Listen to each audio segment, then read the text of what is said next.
사람들에게 장착된 감각기관은 5가지: 시각, 청각, 미각, 후각, 촉각인데 무엇 하나 중요하지 않은 것이 없지만 그런 5가지 감각 중에서도 최고로 생각되는 것은 시각과 청각이라고 할 수 있고요. 그 둘 중에서도 더 많고 넓게 정보를 획득하게 되는 것은 시각입니다. 그 사람이 제일 중요하게 여기는 것이 눈이라고 하는 것이고, 눈으로 보고 인식하는 것이 가장 많다라고 하는 뜻이겠죠.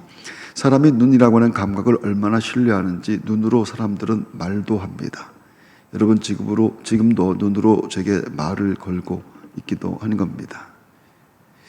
눈으로 감정을 표현할 수 있다라고 하는 것인데, 그래서 연인들은 서로 보고만 있어도 좋지요. 눈으로 말해요 이렇게 말합니다. 냄새로 말해요, 혹은 맛으로 말해요 이렇게 말하지 않는다라고 하는 겁니다.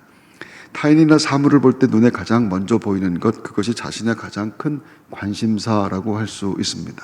옷이나 안경, 헤어스타일, 시계, 치아, 피부, 몸의 자세 같은 것 등 사람마다 먼저 눈에 띄는 것이 다 다를 수밖에 없는 것은 자기에게 관심 있는 것이 먼저 눈에 간다라고 하는 겁니다. 또한 사람의 몸과 몸에 걸쳐져 있는 것들을 액수로 환산하여 가격을 정하기도 합니다. 입고 있는 옷과 신발, 허리띠, 차고 있는 시계, 손가락의 반지, 그리고 목걸이 등 눈으로 보여진 것을 기준으로 판단과 비교와 평가를 만들어내는 겁니다. 비싸고 좋은 것에 대한 선호는 타인들과 비교해서 더 나아 보이고 싶어하는 사람들의 보편적인 욕심이기도 합니다. 사람은 관심이 있는 것에 눈이 더 발달할 수밖에 없는 건데, 다른 사람들이 보지 못하는 것을 볼 수 있다라고 하는 것은 그것 자체로 엄청난 실력이 됩니다.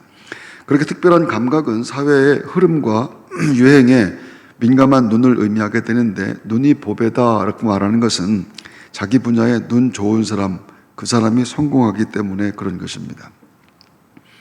유행은 한 사회 내에서 일정한 기간 동안 유사한 문화 양식과 행동 양식이 일정 수의 사람들에게 공유되는 사회 현상을 말하는데, 결국 그것은 사람들이 선호하는 것을 감지하는 능력을 뜻하게 됩니다. 따라서 그것은 어떤 새로운 것을 창조한다라고 하는 것이 아니라 발견이라고 하는 것이 맞지요. 똑같은 것을 보아도 다른 사람들이 보지 못하는 것을 해내는 사람들이 있다. 그 사람들이 성공하는 사람들이라.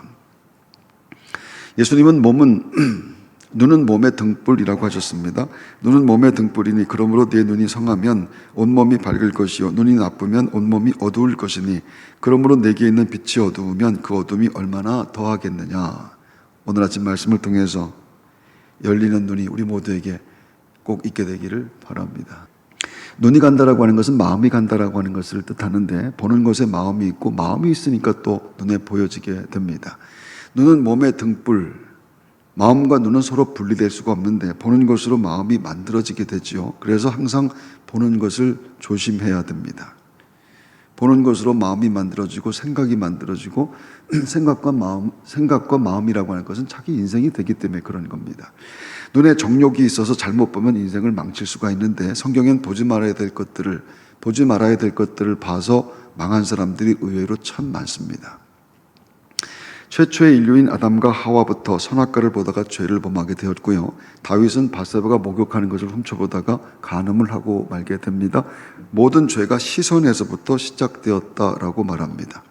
이스라엘의 가나안 정복 전쟁 때 도저히 안 될 것 같은 여리고성을 무너뜨리는 그야말로 엄청난 승리를 하게 되었는데, 하나님이 함께하는 군대, 아무것도 거칠 것 없는 이스라엘의 전진이었습니다.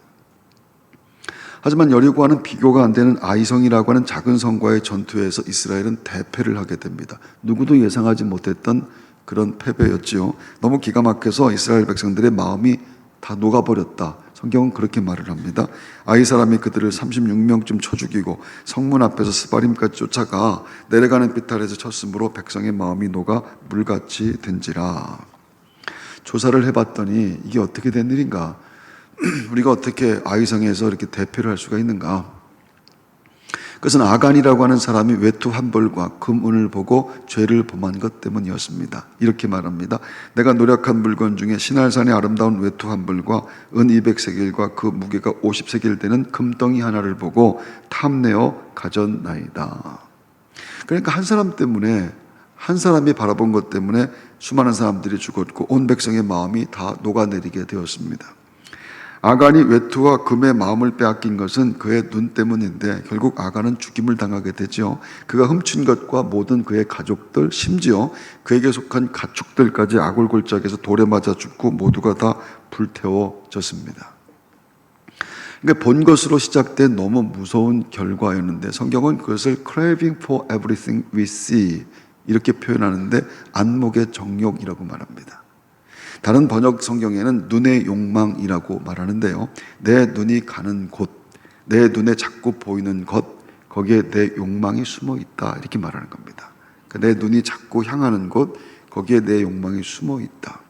그렇게 본 것으로부터 욕심이 잉태되고 죄를 출산하며 출산된 죄는 점점 커져서 사망에 이른다라고 말씀하는 것이지요. 요엘 2장 16절 이는 세상에 있는 모든 것이 육신의 정욕과 안목의 정욕과 이생의 자랑이니 다 아버지께로부터 온 것이 아니요 세상으로부터 온 것이라. 사람이 안목의 정욕의 대상이 되는 것은 아간의 옷과 돈 이런 것만은 아닙니다. 명예, 자식, 이성, 먹는 것, 내 영광 이 모든 것들이 craving for everything we see 라고 하는 안목의 정욕, 눈이 머무는 곳은 수도 없이 많습니다. 그래서 잘못 보면 아무 것이나 보면은 절대로 안 된다라고 하는 것이죠. 내 눈에 자꾸 들어오는 것이 하나님과 나를 멀어지게 하고 있는 것이라고 한다면 서둘러서 시선을 돌려야 됩니다. 아담도 다윗도 아간도 눈을 돌리지 못해서 죄에 빠졌는데 그리고 죄의 열매는 너무 썼습니다. 써도 너무 썼습니다. 에덴에서 추방당했으며 자식이 죽었으며 가문이 완전히 멸망을 당했습니다. 제가 어려서 교회 학교를 다닐 때 제일 많이 불렀던 노래 중에 하나가 네 눈이 보는 것을 조심해 라는 노래였습니다. 내 눈이 보는 것을 조심해, 내 눈이 보는 것을 조심해, 위에 계신 주께서 사랑스레 보시네, 내 눈이 보는 것을 조심해 라고 하는 노래입니다. 2절과 3절은 입, 손, 발이 있는데 마지막 절은 눈과 입과 손과 발 조심해 이렇게 말합니다. 심지어 예수님은 그 눈을 빼버리라고 말씀을 했죠. 만일 내 눈이 너를 범죄하게 하거든 빼버리라. 한 눈으로 하나님 나라에 들어가는 것이 두 눈을 가지고 지옥에 던져지는 것보다 나으니라. 아마 우리 중에 눈이 남아있는 사람은 아무도 없을 겁니다. 지옥 가기 싫으면은 그 눈 빼버리라고 하시는 주님의 말씀에 따른다면 도대체 우리 중에 눈이 누가 남아있을까? 그런데 사람이 눈으로 볼 수 있는 것에는 한계가 있습니다. 눈이 보는 것으로 생각과 마음이 만들어지기 때문에 중요하지만 사실 눈으로 볼 수 있는 것은 그렇게 생각만큼 많지가 않고 더 중요한 것은 눈으로 보는 것이 그렇게 정확한 것도 아니라고 하는 겁니다. 빛의 속도는 1초에 30만 킬로미터 가는 속도인데 1초에 지구 7바퀴 반을 도는 그런 속도를 빛의 속도라고 말합니다. 그런 속도로 1년을 가게 되면 1광년인데 10조 킬로미터입니다. 은하계는 1000광년 걸려 갈 수 있습니다. 상상할 수 있는 범위를 넘어가죠. 상상할 수 있는 범위를 넘어가는 얘기를 하면 놀라지도 않습니다. 밤하늘에는 수많은 별들이 반짝이는데 그렇게 보이는 수도 없는 별들 중에 지구에서 가장 가까운 곳이 빛의 속도로 4광년 40조 킬로미터 떨어져 있는데 1초에 지구 7바퀴 반 도는 속도로 4년을 가는데 그것보다 더 먼 거리에 있는 별들은 그야말로 상상할 수도 없는 겁니다. 그런 행성이 수도 없이 많은 것이 우주인데 태양계 안에 수금지와 목도천해명 9개의 행성이 있다면 그런 태양계가 6천억 개가 있는 것이 은하계라고 합니다. 셀 수도 없이 많은 별들이 있는데 너무 먼 곳에 있어서 알 수도 없는 것들, 그런 별들이 너무 많은데 그런 알 수도 없는 별들이 소리도 없이 계속해서 사라집니다. 계속해서 별들이 떨어지고 없어지기 때문에 말입니다. 따라서 그렇게 먼 거리를 와 우리 눈에 반짝반짝 빛을 발한 그 행성이 아직도 그곳에 있는지는 모르는 겁니다. 그렇게 먼 거리에서 반짝인 것이라고 한다면 이미 없어졌는지도 모르기 때문에 말입니다. 이미 그것이 사라진 것인데 반짝거린 것 때문에 지금 내 눈에 실체로 보이는 것뿐이라. 지금 우리 눈에 보이지만 이미 사라진 것일 수 있는데, 그러니까 보이는데 없다라고 하는 것. 저 별은 나의 별, 저 별은 너의 별. 그렇게 노래하지만 그 별은 이미 떨어져 없는 별일 수도 있는 겁니다. 또한 눈이라고 하는 것이 아무리 밝아도 그렇게 먼 것은 볼 수가 없지만 너무 가까운 것도 또 마찬가지로 볼 수 없습니다. 육안으로 우주처럼 큰 것도 볼 수 없고 세균처럼 작은 것도 육안으로 볼 수가 없지요. 내 속에 있는 것도, 내 속에 있는 것을 내가 볼 수가 없더라고 하는 겁니다. 어두워도 볼 수 없지만 너무 밝아도 역시 볼 수 없습니다. 아무리 가까운 데 있어도 벽 너머의 것을 볼 수가 없고요. 또한 공기나 전파와 같은 것이 분명히 우리 눈앞에 수도 없이 많이 지금 있는데, 그런데 우리는 그 존재하는 것을 보지 못합니다. 앞날에 일어날 일은 말할 것도 없습니다. 그렇다면 볼 수 있는 것이 별로 없다라고 하는 것이 맞겠죠. 눈으로 볼 수 있는 것은 너무 제한적이고 너무 보잘것없는데, 그래도 인간은 보이는 것이 전부라고 생각하며 사는 존재입니다. 눈에 보이는 것을 진리로 믿으며 그것에 집착해서 사는 것 말입니다. 야고보 사도는 우리의 생명 자체가 안개라고 말을 했습니다. 너희 생명이 무엇이냐? 너희는 잠깐 보이다가 없어지는 안개니라. 인생이 순식간에 없어지는 것인데, 순식간에 없어지는 그 인생이 눈을 부릅뜨고 바라보는 그 어떤 것들도 다 마찬가지라. 어느 순간 흔적도 없이 그것은 사라지는데 그것에 소망을 두며 살 수는 없지 않겠는가. 눈 좋은 것 자랑할 수 없다라고 하는 그런 뜻입니다. 바울이 회심하기 전에 원래 이름은 사울이었는데, 사울은 눈이 좋았습니다. 그의 학문과 배경과 출신과 또한 하나님을 향한 열정, 그것은 좋은 눈을 의미합니다. 유대교의 가장 성공해서 총망받는 인재였고 모두가 바울을 존경하고 바울을 부러워합니다. 성공하는 길을 보는 눈이 바울에게 있어서 성공하는 바울을 모두가 따라가고 싶었습니다. 그가 공의회의 정식 체포영장을 발급받아서 다마스쿠스까지 예수 믿는 사람들을 잡으러 가는 길인데, 근데 예수 믿는 자를 잡으러 가는 그 길에서 예수님을 만나게 됩니다. 그때 일어난 일에 대해서 바울이 이렇게 말을 합니다. 이것은 바울이 상기하고 있는 겁니다. 가는 중 다메섹이 가까이 왔을 때 오종쯤 되어 호련히 하늘로부터 큰 빛이 나를 둘러 비치매 내가 땅에 엎드러져 들으니 소리 있어 이르되 사울아 사울아 네가 왜 나를 박해하느냐 하시거늘. 사울이 누구십니까? 라고 묻자 이런 말씀이 들립니다. 주님 누구시니까 이르시되 나는 네가 박해하는 나사렛 예수라 하시더라. 사울은 그때 하늘로부터 비춰졌던 그 빛 때문에 시력을 잃어버렸다고 말을 하죠. 11절 나는 그 빛의 광채로 말미암아 볼 수 없게 되었으므로. 그런데 그 사건이 일어나는 현장에는 바울 혼자만 있던 것은 아닙니다. 다마스쿠스의 그리스도인들을 체포하기 위해 같이 가던 체포조 일행이 동행하고 있었는데, 그런데 그 일행들은 빛은 봤는데 사울아 사울아 주님의 말씀은 듣지를 못했다라고 말합니다. 9절 말씀 나와 함께 있는 사람들이 빛은 보면서도 나에게 말씀하시는 이에 소리는 듣지 못하더라. 시각은 일을 했는데 청각이 가동되지 않았습니다.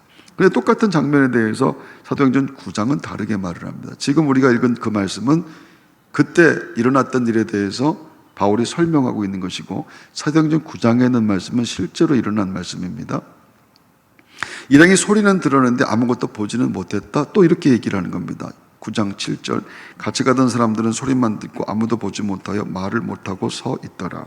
그러니까 두 증언이 서로 상반된 것, 한쪽은 보았는데 한쪽은 보았다, 한쪽은 또 들었다, 한쪽은 보았는데 듣지는 못했다, 한쪽은 들었는데 보지는 못했다, 이렇게 말을 하는 겁니다. 한쪽은 시각만, 다른 쪽은 청각만 작동했다라고 하는 뜻이 될 겁니다. 그런데 이 두 구절의 증언을 원어 성경을 통해서 보게 되면 다른 것이 아니라고 하는 것을 알 수 있는 것은, 시각과 청각을 말하고 있는 헬라어 동사 데어레오 그리고 또 아쿠오라고 하는 이 단어들은 각각 보다, 듣다 외에 공통적으로 분별하다, 이해하다라고 하는 뜻을 갖고 있기 때문입니다. 이를테면 일행이 보기도 하고 듣기도 했는데 그것이 누구도 무엇인지 이해하지는 못했다는 얘기입니다. 듣기도 하고 보기도 했는데 무엇인지 이해가 되지 않았다. 오직 사울만 이해되고 사울만 알아봤다는 얘기입니다. 똑같이 하늘의 운총이 빛으로 혹은 하나님의 음성이 소리로 나타났지만 구원은 사울에게만 임했다. 그 얘기를 하고 있는 겁니다.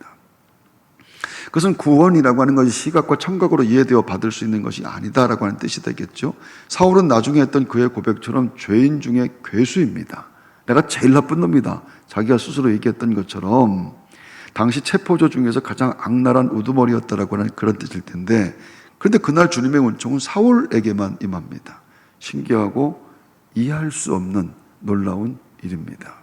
왜 사울에게만 은총이 임하는가? 왜 사울만 그것을 이해하는가? 왜 사울만 그 주님의 말씀을 듣는가? 이렇게 많은 사람들이 있는데 왜 그 사람만 그 말씀을 듣는가? 그 얘기 지금 하고 있는 겁니다. 왜 똑같이 듣는데 어떤 사람한테는 이해가 되고 어떤 사람들한테는 도대체 무슨 얘기를 하는지, 그 얘기하고 있는 것이라. 사울에게만 구원이 임했는데, 그리고 성경에 구원하심과 유기하심, 하나님께서 택하심과 하나님과 버리심에 대한 합리적이고 보편적인 근거와 조건이 존재하지 않습니다. 성실과 정직과 성품과 인간 됨됨이의 정도가 고려되지 않는다라고 하는 뜻입니다. 그건 구원받은 모든 사람들이 마찬가지죠. 누구도 구원받을 만한 사람이 우리 가운데 없다라고 하는 겁니다. 구원받을 만한 자격이 있는 사람이 우리 가운데 아무도 없습니다. 하여튼 사람 됨됨이가 괜찮아서 인격적이라서 그런 거 아니라고 성경이 말하는 것이죠. 나는 왜 구원을 받았는가? 나는 어떻게 해서 구원을 받았는가? 그것 생각하면서 살아야 됩니다. 사울에게 은총의 빛이 비춰졌을 때 제일 먼저 나타난 현상이 시력의 상실이었죠.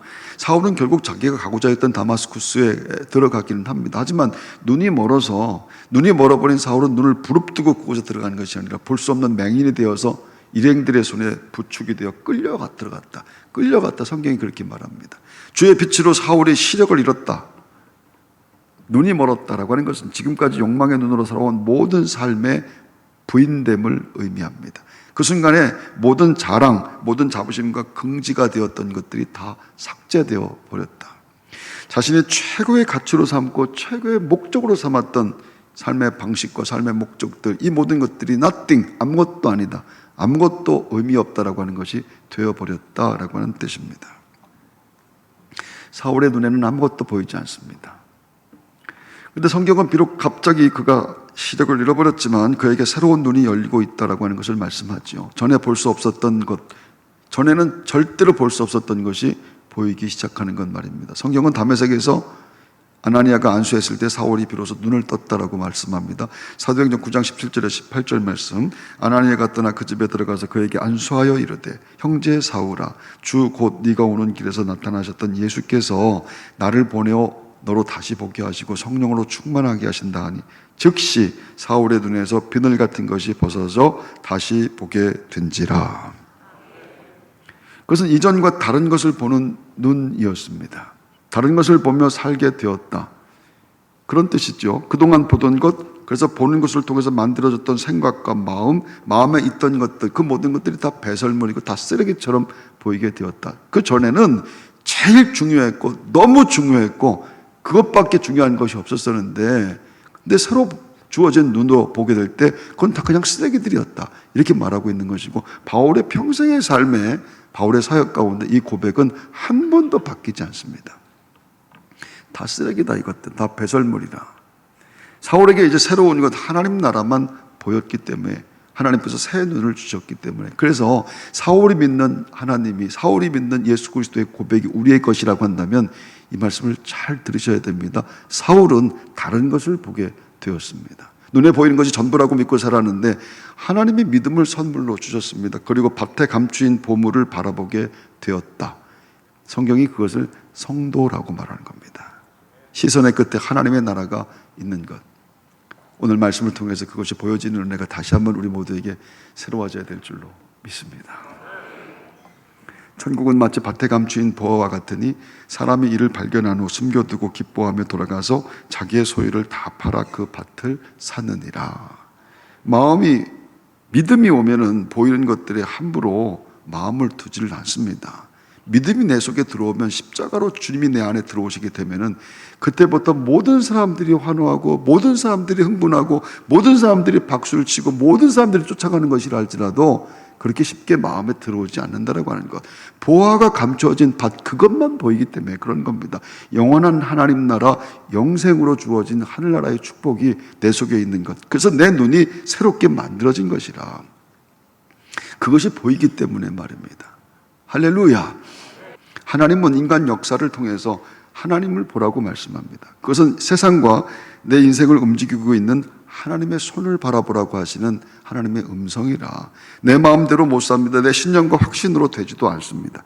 그분을 바라보고 인식하며 사는 것을 성도라고 말하는데, 그분이 보이시고 그분이 인도하시고 그분이 붙잡아 주시고 그분이 내 인생에 동행하시는 것, 믿음의 눈을 떠서 그것을 보라고 하시는 그 주의 음성을 오늘 천둥처럼 듣는 여러분들 되기를 바랍니다. 성도는요, 그 눈이 새로 생긴 사람들을 뜻합니다.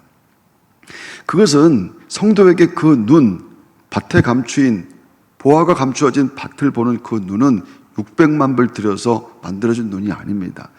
그 눈은요, 하나님이 죽으셔서 만들어진 눈입니다. 하나님의 아들이 십자가에 죽으시고 부활하심으로 얻어진 시력이라. 사울에게 그 은총의 빛이 내려와 새 눈이 생겼고 보물이 숨겨진 밭, 하나님 나라를 보며 살게 되는데 한 번도 눈을 다른 곳으로 두지 않더라. 다른 것에 기웃거리지 않더라. 그게 너무 분명했기 때문에. 그래서 하나님은 사울을 마지막 순간까지 끝까지 바울을 하나님의 사람으로 쓰시는 겁니다. 뒤돌아봐 후회가 없습니다. 좌로나 우로 치우치지 않습니다. 믿음의 상을 향하여 앞으로 다름질하 나가는데 아무것도 후회할 것이 없더라. 아무것도 아쉬운 것이 없더라. 아무것도 부족한 것이 없습니다. 천한대처할 줄도 알고 부한대처할 줄도 알고. 하나님, 나는 만족합니다. 주님 한 분만으로 만족합니다. 할렐루야. 어떤 집사님의 어린 딸이 불치병에 걸렸습니다. 눈에 넣어도 아프지 않을 정도로 너무 예쁘고 너무 아름답고 너무 소중한 딸입니다. 하나님이 치유해 주심을 믿고 간절히 기도했습니다. 그런데 나아지질 않는 거예요. 정말 열심히 기도했습니다. 생명을 걸고 기도하는데 나아지질 않습니다. 슬슬 원망이 생기고 불평이 나오기 시작하는데, 하나님 살아계신다면서, 기도하면 고쳐주신다고 하면서 이렇게 간절히 기도하는데 하나님은 지금 어디 계시는 겁니까? 하나님은 진짜 살아계시기나 한 것입니까? 하나님 진짜 있기나 한 겁니까? 라고 하는 불평과 원망이 막 생겨나게 되는 겁니다. 그때 하나님의 음성이 마음에 들렸는데 그것은 한 줄기 빛처럼 내려왔다고 합니다. 이런 말씀인데, 너는 살아오면서 한 번이라도 지금처럼 나를 생각하고 살 때가 있었는가? 정신이 번쩍 났죠. 비록 교회는 다니고 예배는 드렸지만 한 번도 하나님이 살아계심을 의식하고 산 적이 없는 겁니다. 하나님의 살아계심을, 그분이 내 삶의 주인이심을 인정하고 살았던 적이 한 번도 없더라. 비록 지금 이렇게 우리처럼 예배드리고 그렇게 찬송하며 사는데 살아가는 모든 삶에서 하나님이 살아계시다라고 하는 것을 의식하고 살아간 적이 없더라. 그런 얘기입니다. 그리고 통곡이 쏟아졌다고 합니다. 집사님은 그 순간에 비로소 주님의 사랑을 바라보게 되었다라고 간증합니다. 인생에 일어나는 모든 일에는 좋은 것이든 혹은 좋지 않은 것이든 구원의 빛과 주님의 음성이 들어 있습니다. 구원의 은총을 보이시는 하나님의 선물이 인생에 일어나는 모든 일들에는 숨겨져 있다라고 하는 것이죠. 좋은 것이 아무리 좋다 할지라도 그 좋은 것이 목적이 아니라 그것을 주신 하나님을 바라보게 하시는 하나님의 섭리가 거기에 들어있는 것이고, 힘들고 고통스러운 일을 할지라도 그것 자체가 목적이 아니라 그곳에서 하나님을 보게 하시려는 하나님의 품을 더 파고들게 만드시려는 하나님의 사랑이 거기에 숨어 있는 것이라. 그래서 성도는 어떤 형편이든 믿음의 눈을 떠서 구원의 은총을 바라보고 귀를 열어서 하나님의 음성을 듣습니다. 어떤 형편에서든 감사하며 찬송이 터져 나오는 사람들, 예수 믿고 구원받은 사람들, 하나님 나라 백성의 신분인 저와 여러분들인 줄로 믿습니다. 세상에 나가 바쁘게 사십시오. 열심히 사십시오. 눈 좀 크게 뜨고 살고 다른 사람들이 보지 못하는 것을 좀 볼 수 있는 그런 통찰력들을 좀 가지고 살고, 그것이 없다고 한다면 하나님 앞에 구해서 하나님 다른 사람들이 보지 못하는 것 좀 볼 수 있도록 해주세요. 그렇게 기도하며 살아야 됩니다. 하지만 시선의 끝은 언제나 하나님 나라입니다. 시선의 끝은 언제나 하나님 나라이라. 어렵고 고통스러운 세월에도 소망의 나라를 바라보는 사람들 말입니다. 그 하늘에서 비춰지는 은총의 빛으로 승리하는 여러분 모두가 다 되시길 주의 이름으로 축원합니다.